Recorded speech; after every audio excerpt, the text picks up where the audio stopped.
হাদিসটি রয়েছে বাইহাকী শুআবুল ঈমানের 1839 নং হাদিসের ভিতর রয়েছে। আব্দুল্লাহ ইবনে আমর রাদিয়াল্লাহু তাআলা আনহু তিনি বলেন, ক্বালা ক্বাল রাসূলুল্লাহ সাল্লাল্লাহু আলাইহি ওয়াসাল্লাম, আল কুরআন ওয়াস সিয়াম ইয়াশফাআনি লিল আবদিহি।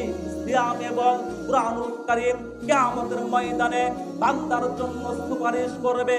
সিয়াম বলবে, আইয়ু রব্বি ইন্নী মানাতুহুত তুআমা ওয়াশ শাওয়াতু, ইয়া রাব্বুল আলামিন, আমি তাকে দিনের বেলায় পানাহার থেকে বিরত রেখেছি এবং কি প্রবৃত্তি অনুযায়ী চলতে দেইনি। ফাশাফি'নি ফি, সুতরাং তার ব্যাপারে আপনি আমার সুপারিশ গ্রহণ করুন। ওয়ায়াকুল কুরআন, কুরআন বলবে, আইয়ু রব্বি ইন্নী মানাতুহুন নাওমা বিল্লাইল, ইয়া রাব্বুল আলামিন, আমি তাকে রাত্রিতে ঘুমোতে দেইনি।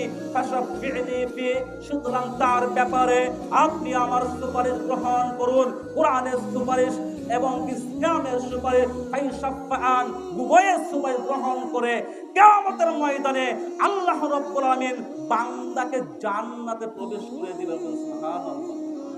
আপনাদের কি কথা বুঝতে কষ্ট হচ্ছে?